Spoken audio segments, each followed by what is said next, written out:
Imagine every yes you've ever said when you meant no was a calculated move in a high-stakes game of survival. You think you are being kind. You think you are being selfless. But beneath that polite smile, the prehistoric mechanism designed to keep you from being abandoned by the tribe. Today, we strip away the mask of the nice person. We are uncovering the cold, biological reality of why you cannot stop pleasing others. By the end of this, you will realize your kindness is actually your greatest defense. You have been told that people-pleasing is a personality flaw or a sign of low self-esteem. This is the first lie. Your brain does not care about your self-esteem. It only cares about your continued existence. In the wild, isolation was a death sentence.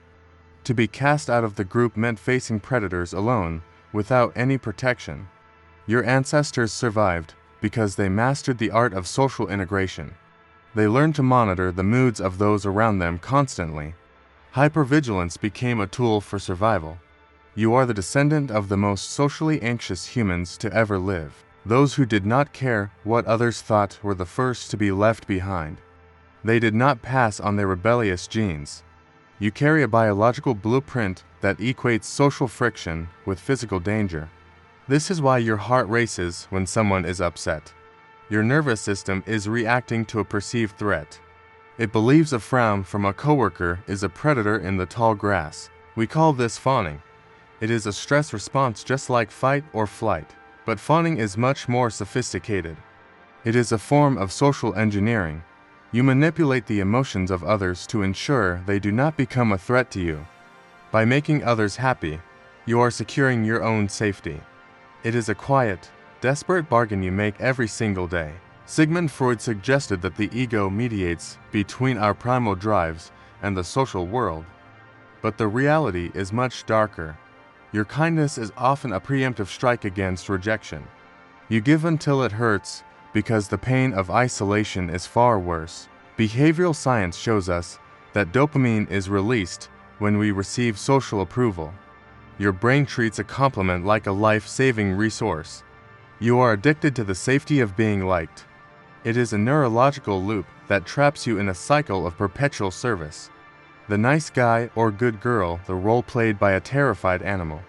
You are not generous. You are strategically submissive. This is the hidden trap. The more you please, the more you lose the ability to defend your own psychological boundaries. You become a mirror of what others want to see. You are disappearing into the expectations of people who do not truly know you. Most platforms will tell you to just learn to say no. They offer shallow tips for a deep, ancient wound in your psyche. Here, we do not provide comfort. We only provide the clinical reality of the human animal. To understand the hidden self, you must first accept the unsettling nature of your own instincts. Choosing to see this truth is the first step toward leaving the darkness of your own subconscious programming. If you seek the uncomfortable truths that others are too afraid to voice, you belong with us. Click the subscribe button now. It is a decision to stop living in the dark and join those who analyze the human machine. But even as you subscribe, your brain is already calculating how to please the next person you meet. The loop is deeper than you think. There is a specific part of your brain that lights up when you betray yourself. In the next layer, we will examine the neurological cost of this constant betrayal. Your brain is a biological computer designed to maintain internal balance. This state is known as homeostasis. When you please others against your will, you create a violent internal friction. This is the origin of cognitive dissonance. You hold to opposing beliefs simultaneously. One says, I must protect myself, while the other says, I must serve them. The prefrontal cortex, the seat of your logic, tries to rationalize this betrayal. It tells you that you are being the bigger person, but the amygdala, your brain's alarm system, knows the truth.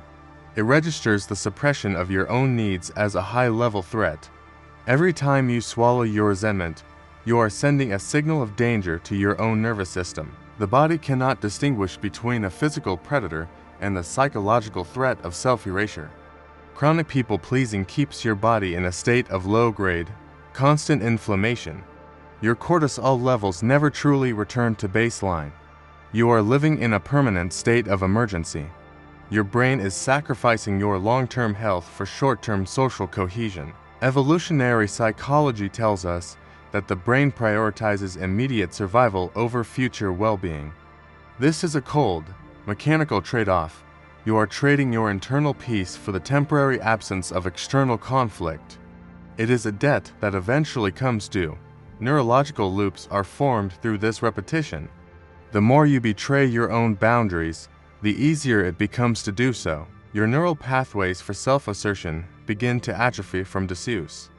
You are literally rewiring your brain to be a servant. This is not a metaphor. It is the physical restructuring of your gray matter to prioritize the other over the self. Think of a time you smiled while feeling a deep sense of disgust. That moment was a micro-trauma to your nervous system. You are forcing your facial muscles to lie to your own brain. This creates a feedback loop of profound psychological confusion. Leon Festinger's work on cognitive dissonance reveals that we will change our beliefs to match our actions to reduce this tension. Eventually, you stop realizing you are even lying. You begin to believe that you actually want to serve everyone around you. The mask has bonded to the skin. You have become the lie you told to stay safe. But deep beneath the surface, the biological self is screaming for recognition.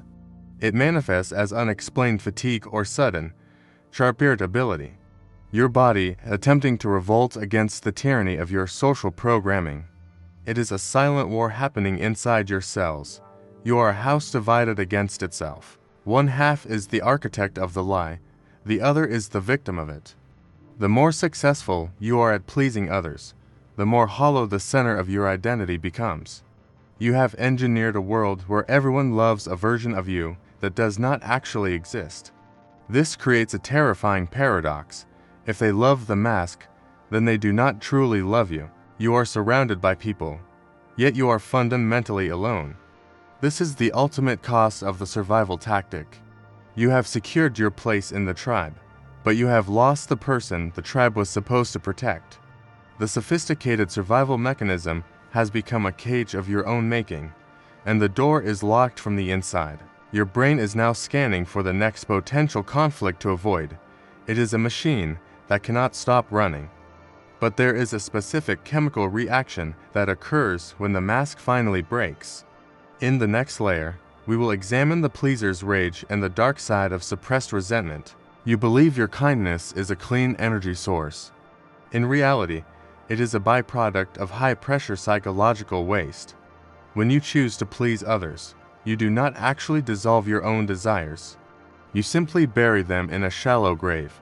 The human psyche is not a bottomless pit. It is a closed system with a finite capacity for emotional suppression. Every suppressed no is stored as a microdose of resentment. This is the cold, clinical reality of your internal ledger. Resentment is a biological poison. It triggers the release of adrenaline even when you are sitting perfectly still. You are effectively poisoning your own well to keep the neighbors happy. This is the hidden cost of social engineering. Evolutionary psychology suggests that anger is an appraisal of injustice. It is an ancient signal that your boundaries are being violated. When you ignore this signal, your brain does not simply stop sending it. It intensifies the signal until it becomes a physical sensation. This is why you feel a tightness in your chest or a knot in your stomach. Your body is trying to scream for you, but you have trained yourself to be a master of silence. You have become an expert at pretending that the heat is not rising. The pleaser's rage is a sudden, violent eruption of this stored pressure. It is the moment the dam finally breaks. It often happens over something trivial. You snap at a loved one for a minor mistake or a small request. The person you are angry at is rarely the one who caused the pressure. They are just the one standing there when it explodes. Behavioral science views this as displaced aggression. It is a catastrophic failure of your sophisticated survival tactic. You have spent years being nice to avoid conflict. Yet, you have created a reservoir of internal conflict that is now overflowing. This eruption causes even more shame. Your brain views this loss of control as a threat to your social standing. So, You double down on the pleasing behavior to make up for the outburst. You apologize for your own survival instincts. The cycle begins again, but each time the reservoir fills up faster. You are living on the edge of a psychological cliff. This is the shadow self that Carl Jung described. It is the part of you that wants to say no with a vengeance. By denying your shadow, you give it power. It begins to leak out in passive-aggressive comments and silent treatments. You become a person who is kind on the surface, but cold and distant underneath. People sense this inconsistency on a primal level. They may not know why, but they feel a sense of unease around you. Your attempt to be likable is making you untrustworthy. The mirror of social engineering is cracked. You are trying to control their perception, but you are losing control of yourself.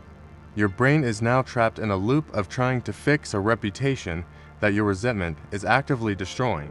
You are a biological machine running a software program that is slowly corrupting its own hardware.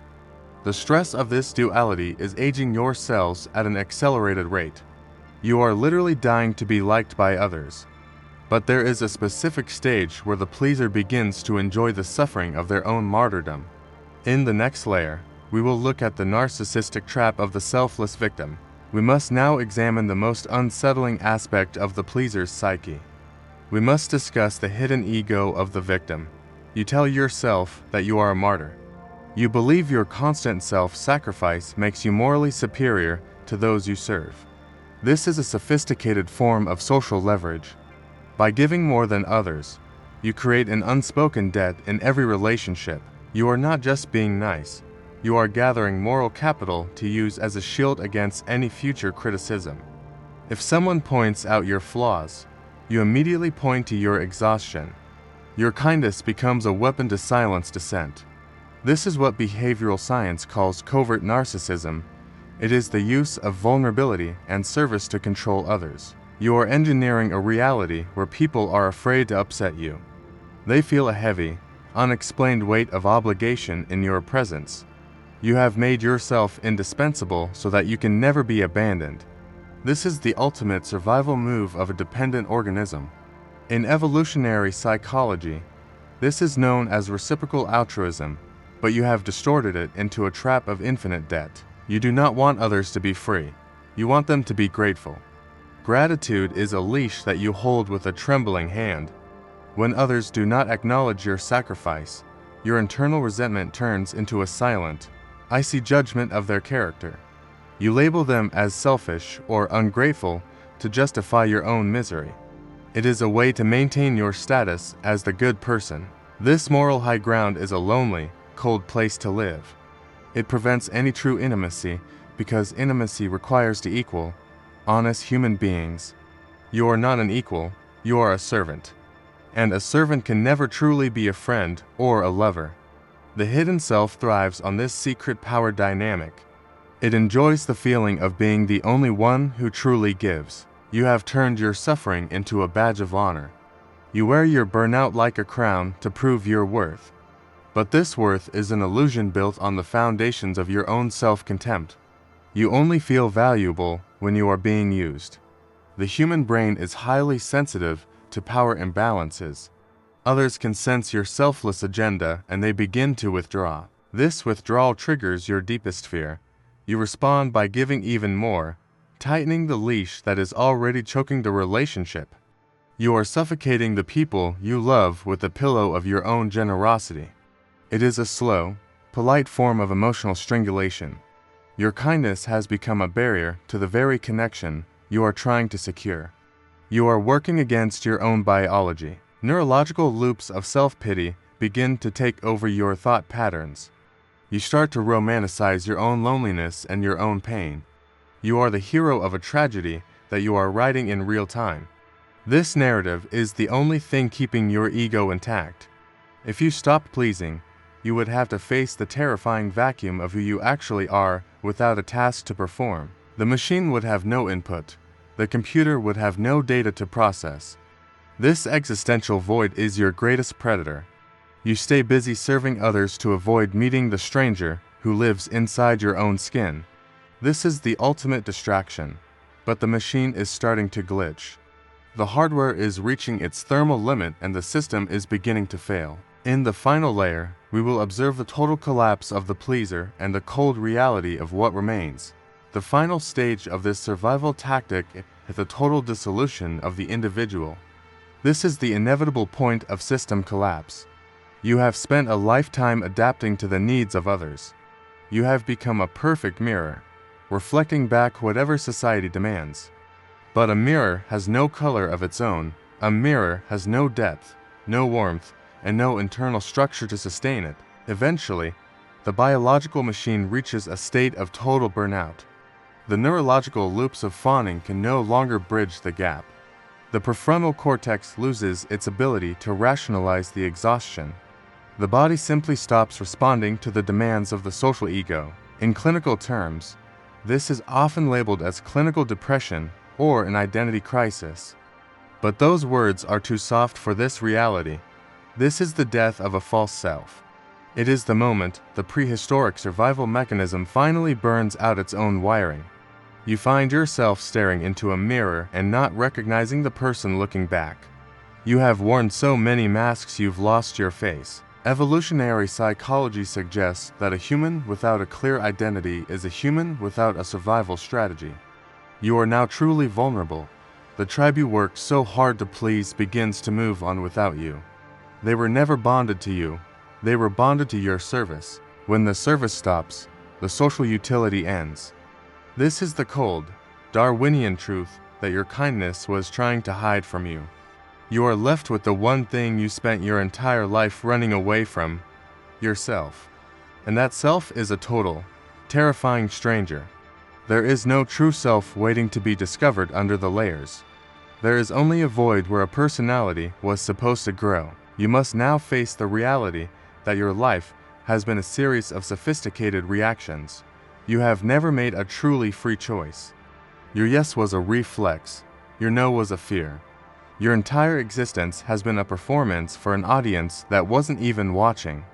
The brain now enters a state of profound apathy. It is a protective shutdown to prevent further damage to the nervous system. You are no longer a person. You are a biological organism in a state of stasis, waiting for a program that no longer exists. This is the end of the people pleaser. The tactic has failed because it was never designed for long-term psychological health. It was only designed to get you through the next 5 minutes of social tension. It was a short-term solution to a long-term problem. The truth is that you cannot be loved if you cannot be known. And you cannot be known if you are always busy being nice. You have traded the possibility of real connection for the certainty of a hollow safety. You are safe, but you are empty. The hidden self has been revealed as a hollow shell.